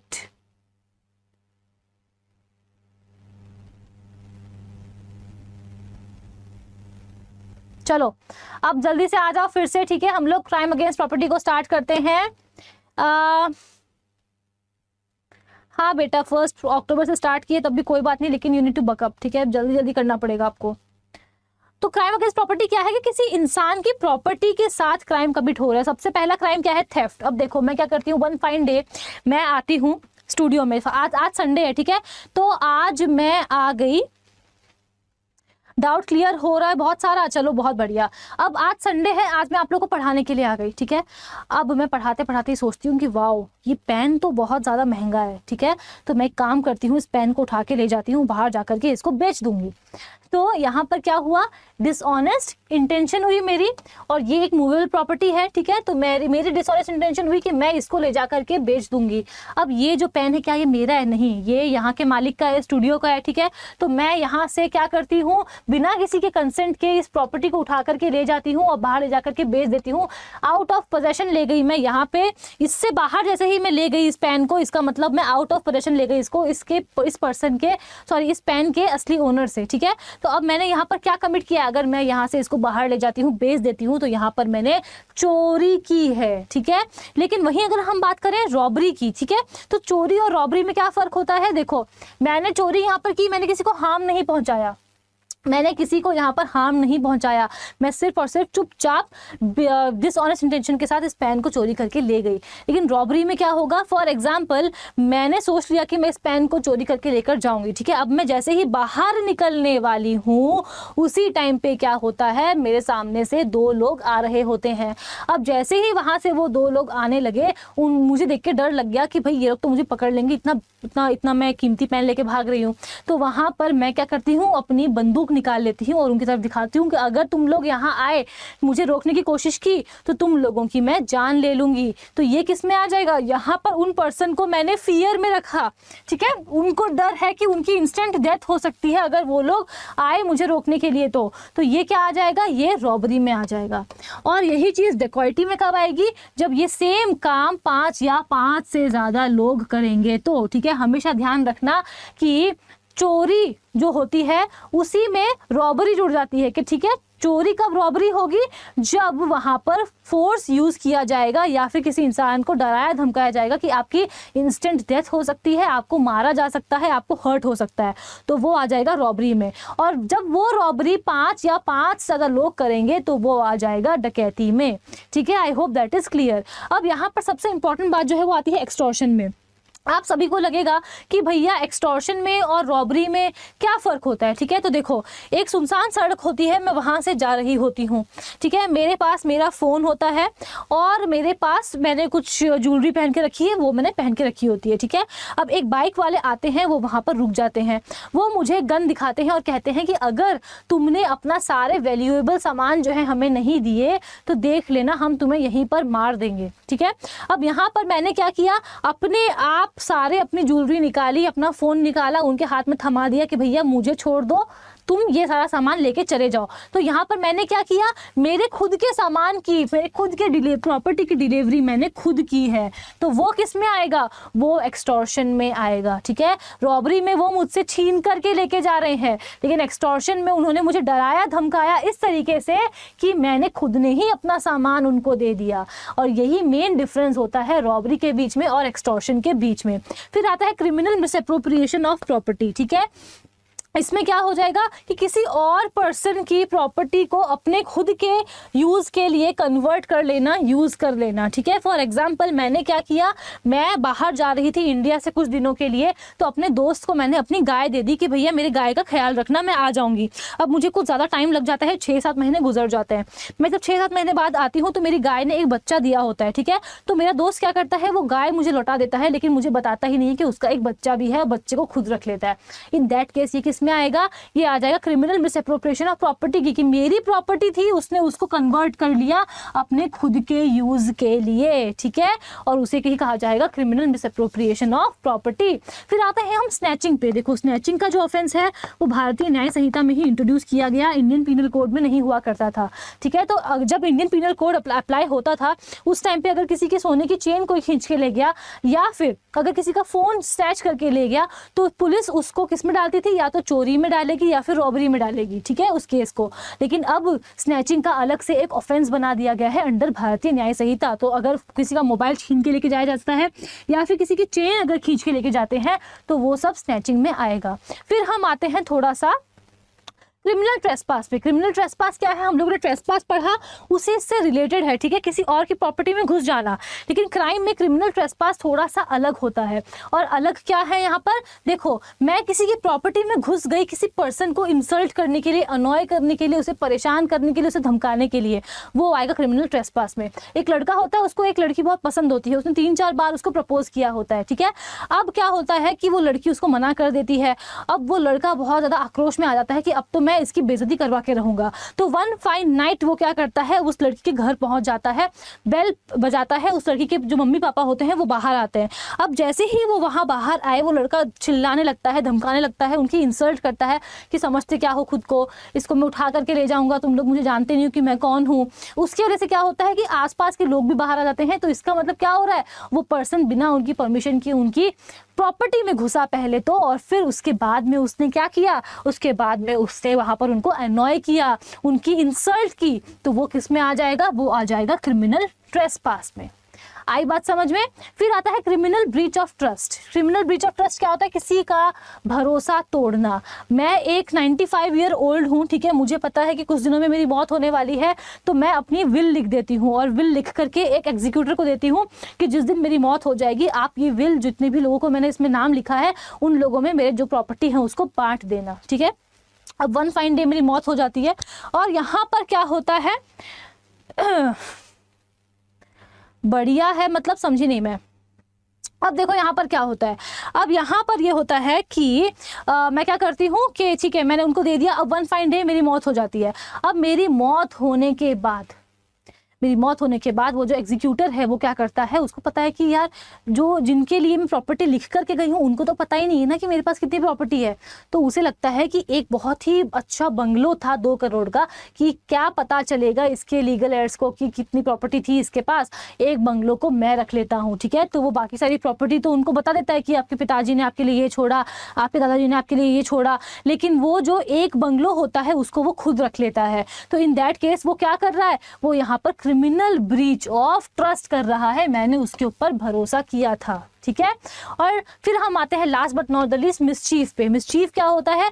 इंटेंशन के साथ किसी और को परेशान करना ताकि उनके पास जो प्रॉपर्टी है उससे उनका लॉस हो जाए, वो प्रॉपर्टी डैमेज हो जाए, या फिर उस प्रॉपर्टी की कोई काम ही नहीं रहे अब, ठीक है, यूटिलिटी ही खत्म हो जाए उसका, या फिर क्या हो, या फिर वहां पर उस प्रॉपर्टी की वैल्यू खत्म हो जाए। फॉर एग्जाम्पल मैं हूँ, मुझे एक बंगलो खरीदना है, वो बंगलो है 50 लाख का, ठीक है। अब मुझे लगता है कि यार 50 लाख तो बहुत ज़्यादा हो जाएंगे, मेरे पास इतने पैसे नहीं है। कुछ ऐसा हो कि ये बंगलो मुझे 20 लाख में मिल जाए, तो मैं वहाँ पर पूरी प्लानिंग प्लॉटिंग करती हूँ, ठीक है।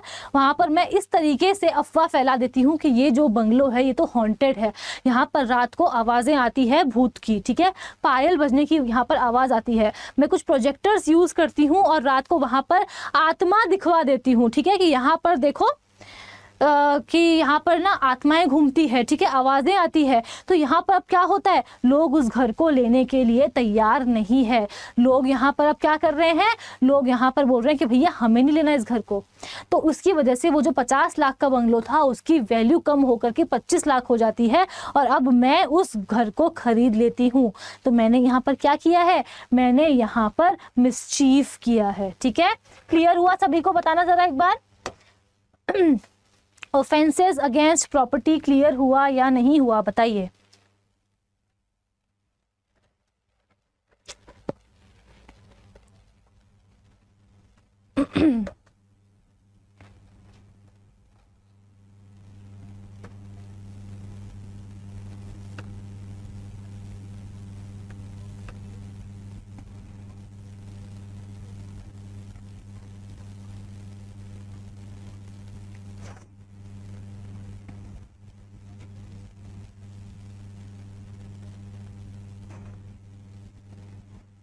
पता नहीं योगेश बेटा, मॉब लिंचिंग तो आप पढ़ेंगे ना।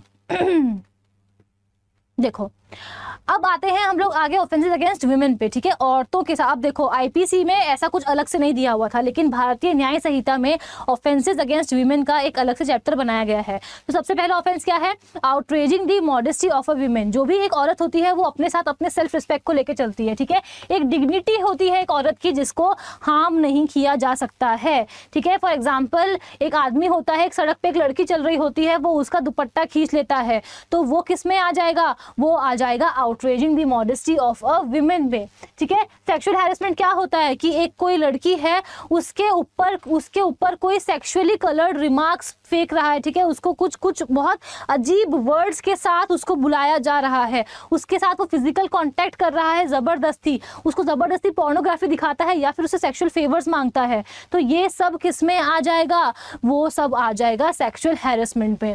फिर आते हैं हम लोग वॉयरिज्म पे। वॉयरिज्म क्या होता है, देखो जब भी हम लोग किसी एक पर्टिकुलर, फॉर एग्जांपल आप अपनी एक घर में है, 4 दीवारी में है, आप वहां पर कपड़े चेंज कर रहे हैं, तो यहाँ पर क्या हो रहा है, यहाँ पर यू हैव एन ऑप्शन कि आप जहां पर चेंज कर रहे हैं वहां पर आपको कोई देखने वाला नहीं है, आप उस 4 दीवारी में बिल्कुल सेफ है।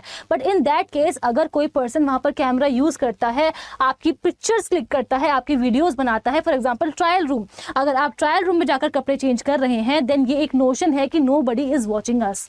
लेकिन इन दैट केस अगर वहां पर कोई हिडन कैमरा होता है तो वो किस में आ जाएगा, उस ऑफेंस को हम कहते हैं voyeurism. Then the next kind of offense is stalking. Stalking से हम सभी को समझ में आता है कि डिजिटल स्टॉकिंग जो हम सभी लोग करते हैं, ठीक है, सोशल मीडिया पे, लाइक फॉर एग्जांपल इंस्टाग्राम हो गया, फेसबुक हो गया, हम लोग किसी को स्टॉक कर रहे हैं, ठीक है। बट जब हम लोग इंडियन पीनल कोड या फिर भारतीय न्याय संहिता के बारे में बात करते हैं तो यहाँ पर स्टॉकिंग सिर्फ और सिर्फ डिजिटल स्टॉकिंग नहीं होती है। अगर आप किसी को फॉलो कर रहे हो, कोई लड़की है वो अपने कॉलेज से अपने घर जाती है, शाम को घर से निकलकर ट्यूशन जाती है, और कुछ लोग हैं वो लोग उसको फॉलो कर रहे हैं फ्रॉम स्कूल टू ट्यूशन, तो वो क्या आएगा, वो भी स्टॉकिंग में ही आएगा। Then we have the offence of bigamy. अब ये जो बाइगैमी वाला ऑफेंस है वो सिर्फ और सिर्फ विमेन के लिए नहीं है, वो मेन के लिए भी है। फॉर एग्जांपल मैं मैरिड हूँ, मेरे मैरिड होने के बाद भी मेरा डिवोर्स नहीं हुआ है अभी तक, ठीक है, मेरा हस्बैंड अलाइव है, स्टिल मैं किसी और के साथ शादी कर लेती हूँ। इन दिस केस मैंने क्या किया है, I have committed the offence of bigamy. Then comes causing miscarriage, यानी कि कोई एक विमेन है, उसको फॉर एग्जाम्पल उसकी कोई ड्रिंक को स्पाइक कर दिया गया गया जिसकी वजह से उसका मिसकैरेज हो जाए, तो it is also an offence under the Indian penal code या फिर भारतीय न्याय संहिता, which is known as causing miscarriage of a women. उसके बाद जो नेक्स्ट काइंड ऑफ ऑफेंस आता है against women, that is dowry death. अब डाउरी डेथ में हमारे लिए इंपॉर्टेंट क्या है, with in 7 years of marriage. तो यानी कि फॉर एग्जाम्पल कोई एक लड़की है, अभी उसके शादी को 7 साल पूरे नहीं हुए हैं, ठीक है, कोई एक ऐसी अननेचुरल सर्कमस्टांसेस होती है जिसकी वजह से उस लड़की की मौत हो जाती है, और ये पता चलता है कि उसकी मौत होने से पहले उसके साथ जबरदस्ती की गई थी, उसके साथ मारपीट की गई थी, उसको हैरेस किया गया था। तो अगर 7 साल से पहले ऐसा कुछ होता है, इन दैट केस क्या कहा जाएगा कि वहां पर डाउरी डेथ हुई है उस लड़की की, ठीक है, उसके साथ उसको दहेज लेने के लिए उसको प्रताड़ित किया गया ताकि उसकी मौत हो जाए या फिर वो सुसाइड कर ले, then it will come under dowry death. Then the next kind of offense is word, gesture or act intended to insult the modesty of a woman। आप लोगों ने बहुत बार देखा होगा कि अगर कोई लड़की जा रही है तो कुछ लड़के झुंड बना करके खड़े हैं, वहां पर सीटी बजा रहे हैं, वो किस में आएगा, वो इसी में आएगा, which is that word, gesture या फिर क्या, act intended to insult the modesty of a women. And last but not the least is cruelty by husband और रिलेटिव ऑफ द हस्बैंड, ठीक है, यानी कि हस्बैंड है या फिर उनके रिलेटिव्स हैं, वो लोग क्या कर रहे हैं, वो लोग एक औरत को परेशान कर रहे हैं ताकि वो सुसाइड कमिट कर ले, वो लोग उसको परेशान कर रहे हैं कि वो और दहेज लेकर के आए अपने घर से, कोई अनलॉफुल डिमांड है उन लोगों की, ठीक है, उसको वो लोग अबेट कर रहे हैं, इतना परेशान कर रहे हैं ताकि वो सुसाइड अटेम्प्ट कर ले, तो वो किस में आ जाएगा, वो आ जाएगा अंडर क्रूएल्टी बाय हस्बैंड और रिलेटिव ऑफ द हस्बैंड। अब आप मुझसे पूछेंगे how is it different from domestic violence act, तो ये डिफरेंस इसलिए है बिकॉज डोमेस्टिक वायलेंस आता है under civil law and cruelty by husband और रिलेटिव्स आता है अंडर क्रिमिनल लॉ, ठीक है, यहां तक क्लियर हुआ सभी को।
देन एक और जो हमारा बच गया है ऑफेंस, वो बच गया है द ऑफेंस ऑफ रेप, ठीक है। अब देखो जब निर्भया का केस हुआ था उसके पहले जो रेप का डेफिनेशन था वो बहुत डिफरेंट हुआ करती थी, बिकॉज वहां पर सिर्फ और सिर्फ penal vaginal sexual intercourse without consent को ही रेप माना जाता था। लेकिन निर्भया के केस के बाद आया क्रिमिनल लॉ अमेंडमेंट एक्ट 2013 और उसके बाद बहुत ही इंपॉर्टेंट टर्म्स उसमें ऐड कर दिए गए। वो इंपॉर्टेंट टर्म्स क्या हैं, देखो आप सभी लोग हमेशा ध्यान रखना, इंसर्शन, मैनिपुलेशन, एप्लीकेशन और पेनिट्रेशन, यानी कि if there is penetration of private parts of a man then वो रेप में आएगा, if there is application of mouth to the private parts of a women तो वो भी रेप में आएगा, if there is manipulation of the body parts of a women so as to rape her वो भी किस में आएगा, रेप में आएगा। And last but not the least, अगर वहां पर कोई भी ऑब्जेक्टिफिकेशन हो रहा है, किसी ऑब्जेक्ट का इस्तेमाल हो रहा है फॉर इंसर्शन तो वो भी रेप में आएगा। आई होप आप लोगों को ऑफेंसेस अगेंस्ट विमेन जो है वो क्लियर हो गए होंगे। तो फिर अब हम आगे बढ़ते हैं towards offences against human body, ठीक है, ठीक है। आप लोग आपस में बात कर रहे हो या मेरी बातें सुन भी रहे हो, बताइए जरा मुझे। यहां तक जो कुछ भी पढ़ा सब कुछ समझ में आया कि नहीं आया? चलो ठीक है।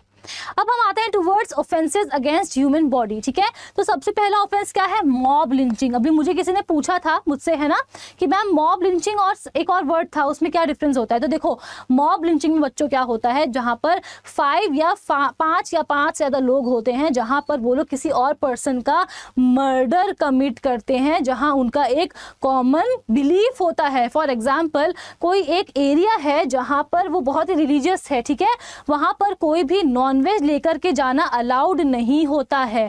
अब क्या होता है कि मेरा एक दुश्मन है, वो दुश्मन चाहता है कि वो मुझे मरवा दे। तो एक बार मैं एक पॉलिथीन लेकर के उस एरिया से गुजर रही होती हूँ और वहां पर वो क्या करते हैं, वो इंसान जो है वो मेरे खिलाफ वहाँ पर अफवाह फैला देता है कि डिम्पल तो यहाँ से मीट लेकर के जा रही है। अब वो सभी लोग जो हैं वो आक्रोश में आ जाते हैं, मेरी तरफ भाग करके आते हैं और मुझे मार देते हैं, ठीक है। तो वो किस में आएगा, वो मॉब लिंचिंग में आएगा, जहाँ पर 5 या 5 से ज़्यादा लोगों ने एक कॉमन बिलीफ होते हुए मेरी मौत हो गई, मुझे मेरा मर्डर कर दिया, ठीक है। तो वो मॉब लिंचिंग में आएगा। फिर आता है कॉजिंग डेथ बाय नेग्लिजेंस, ठीक है, कि इस तरीके से गाड़ी चलाना, इतनी तेज गाड़ी चलाना कि किसी और को टक्कर लग जाए और उसकी मौत हो जाए, तो वो भी किस में आएगा, ऑफेंसेस अगेंस्ट ह्यूमन बॉडी में आएगा। फिर हम आते हैं टुवर्ड्स हर्ट और ग्रीवियस हर्ट। तो देखो अगर मैंने किसी को नॉर्मली थप्पड़ मारा, ठीक है, उसको यहाँ चोट लग गई तो वो हर्ट में आ जाएगा, लेकिन एक और वर्ड होता है, वो होता है ग्रीवियस हर्ट। अब ग्रीवियस हर्ट बच्चों क्या होता है, जहां पर किसी पर्सन को इस तरीके से मारना कि उसके जो जॉइंट्स हैं वो टूट जाए, उसको फ्रैक्चर हो जाए, उसकी हड्डियां टूट जाए, उसको एक आंख से दिखना बंद हो जाए, उसको एक कान से सुनना बंद हो जाए, या फिर वो इस तरीके से परेशान हो कि 15 दिनों तक वो अपने जो रोजमर्रा का काम है, ठीक है, जो उसकी डेली एक्टिविटीज है उसको वो पूरा ना कर पाए, तो वो किस में आ जाएगा, वो आ जाएगा ग्रीवियस हर्ट में, ठीक है। तो नॉर्मली किसी को अगर मारा तो वो हर्ट में आएगा, लेकिन इस तरीके से मारा कि वो अपना काम नहीं कर पा रहा है, इस तरीके से मारा कि उसके हाथ पैर टूट गया है, उसको आंखों से दिख नहीं रहा है, तो वो आएगा ग्रीवियस हर्ट में। फिर हम आते हैं असॉल्ट पे। अब असॉल्ट क्या होता है, असॉल्ट बेसिकली होता है किसी को कुछ इस तरीके से जेस्चर दिखाना या कुछ इस तरीके से कोई प्रेपरेशन करना जिसकी वजह से सामने वाले को लगे कि मैं उसके ऊपर क्रिमिनल फोर्स यूज करने वाली हूँ, तो वो आ जाता है असॉल्ट में। फॉर एग्जाम्पल मैं क्या करती हूँ, मैं इस बॉटल को लेती हूँ, ठीक है, किसी पर्सन के सामने मैं गई और मैं इस बॉटल को लेकर के खड़ी हूँ, मैं इसका कैप खोलती हूँ और मैं कैप खोल करके इस तरीके से पानी फेंकने का इशारा करती हूँ। अब ये किस में आ जाएगा, यहाँ पर उस पर्सन को एप्रीहेंशन हुआ है कि मैं उसके ऊपर क्रिमिनल फोर्स यूज करने वाली हूँ। अब हो सकता है कि इस बॉटल में एसिड हो, ठीक है, तो मैंने जैसे ही कैप खोला और मैंने वहाँ पर उसको इस तरीके से मैंने यहाँ पर ये जेस्चर दिया या फिर एक्ट किया, तो ये किस में आ जाएगा, ये आ जाएगा असॉल्ट में। फिर हम चलते हैं टुवर्ड्स द नेक्स्ट ऑफेंस, वो है किडनैपिंग और एब्डक्शन। तो देखो हम सभी लोगों को ये लगता है कि किडनैपिंग और एब्डक्शन, सॉरी किडनैपिंग बड़े लोगों की भी होती है, ठीक है, बट आज आप लोगों का ये डाउट क्लियर हो जाएगा। वो कैसे, देखो जो भी बच्चों की, जब भी किसी बच्चे को एंटाइज किया जाता है या फिर उसको उठा करके लेकर जाया जाता है, फॉर एग्जांपल कोई एक बच्चा है जो कि 12 साल का है, ठीक है, उससे ये कहा जाए कि हम तुम्हें चॉकलेट देंगे, मेरे साथ चलो, ठीक है। अब वो बच्चा है, उसको तो चॉकलेट ज़्यादा इंपॉर्टेंट है, ठीक है, तो वो वहाँ पर क्या करता है, वो उस चॉकलेट के लिए उस इंसान के साथ चला जाता है अपनी मर्जी से, तो वो किस में आ जाएगा, वो किडनैपिंग में आ जाएगा। या फिर अगर बच्चे को उठा के ले जाए तो वो भी किडनैपिंग में आ जाएगा। लेकिन अगर वही चीज़ अगर किसी 30 साल के व्यक्ति के साथ की जाए, ठीक है, किसी 30 ईयर्स का कोई इंसान है, वो अपनी मम्मी के साथ मार्केट गया है, उसको कहा गया कि अरे जल्दी चलो, तुम्हारी मम्मी जो है वो बेहोश हो गई थी, उनको पास में ही हॉस्पिटल में लेकर के गए, तुम जल्दी चल के हमारी गाड़ी में बैठो। अब वो इंसान गाड़ी में बैठता है और उसको उठा करके लेके चले जाते हैं, वो किस में आएगा, वो किडनैपिंग में नहीं आएगा, वो आएगा एब्डक्शन में। बात क्लियर हुई? There is a difference between kidnapping और एब्डक्शन। बच्चों को उठा के लेकर जाएंगे तो किडनैपिंग में आएगा, बड़ों को उठा के लेके जाएंगे तो वो एब्डक्शन में आएगा, ठीक है। फिर सॉरी यहाँ तक क्लियर हुआ? सभी को बताओ जरा एक बार मुझे, और सभी लोग एक बार सेशन को लाइक और शेयर जरूर से कर देंगे। 2 बजे तक खत्म तो हो जाएगी ना, अब पता नहीं, अभी तक तो 2 बजे तक खत्म होगी या नहीं होगी। उसके बाद हम चलते हैं टुवर्ड्स रॉन्गफुल रेस्ट्रेंट और रॉन्गफुल कन्फाइनमेंट, ठीक है। तो रॉन्गफुल रेस्ट्रेंट क्या होता है बच्चों? रॉन्गफुल रेस्ट्रेंट है कि किसी पर्सन को किसी पर्टिकुलर डायरेक्शन में ना जाने देना। फॉर एग्जाम्पल, मैं यहाँ से गुजर रही हूँ और मेरे सामने आकर प्रीति खड़ी हो जाती हैं। प्रीति मुझसे कहती है कि मैम आप इस पर्टिकुलर डायरेक्शन में स्ट्रेट नहीं जा सकते हो, लेकिन आप चाहो तो आप राइट जा सकते हो, आप चाहो तो आप लेफ्ट जा सकते हो, आप चाहो तो आप यू टर्न लेके पीछे से भी जा सकते हो, ठीक है। तो यहाँ पर प्रीति ने मुझे एक पर्टिकुलर डायरेक्शन में जाने से रोका है, तो ये किस में आ जाएगा? ये आ जाएगा रॉन्गफुल रेस्ट्रेंट में, ठीक है। उसने मुझे एक पर्टिकुलर डायरेक्शन में नहीं जाने दिया। लेकिन वहीं पर अगर मैं यहाँ पर आप लोगों को स्टूडियो में पढ़ा रही हूँ, ये एक 4 दीवारी है, यहाँ पे मैं आपको पढ़ा रही हूँ, और यहाँ पर आकर के अंजलि मेरा गेट लॉक कर देती है, अब मैं यहाँ से कहीं भी नहीं जा सकती हूँ, मैं इस 4 दीवारी में कैद हो गई हूँ, ठीक है। तो यहाँ पर ये क्या हो जाएगा? ये हो जाएगा रॉन्गफुल कन्फाइनमेंट, ठीक है। आ गई बात समझ में? क्लियर हो गया? अंजलि और प्रीति, बुरा तो नहीं लगा आप लोगों को? मैंने एग्जाम्पल के लिए नाम लिया आप लोगों का। ऐसे चीजें बहुत अच्छे से समझ में आती है और जल्दी समझ में आती है, ठीक है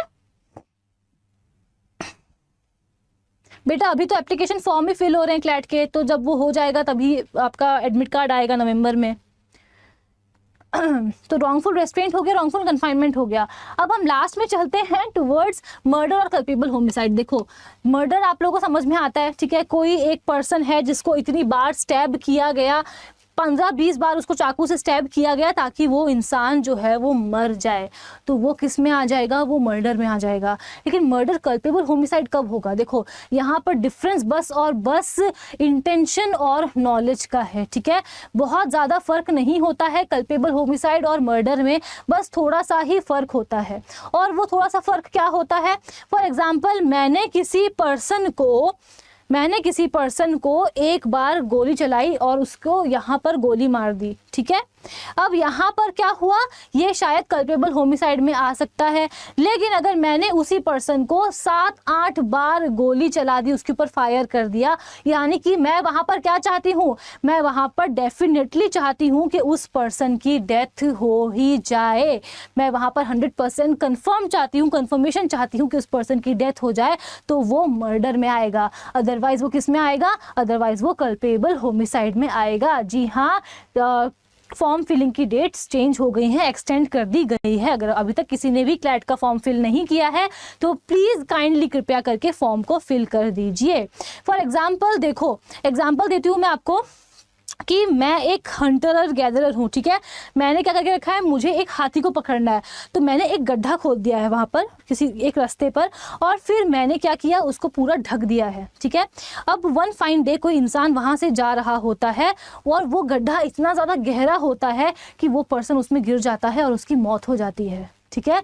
इन दिस केस मैं किस चीज़ के लिए लाइबल हूँ? आई will be held liable for culpable homicide, क्योंकि यहाँ पर मेरा इंटेंशन उस पर्सन को मारने का नहीं था, ठीक है। मेरा इंटेंशन तो कुछ और था, लेकिन क्योंकि मेरी वजह से उसकी मौत हो गई है, देन इन दिस केस मैं किसके लिए लाइबल होंगी? I will be held liable for culpable homicide and not murder, ठीक है। Culpable homicide not amounting to murder.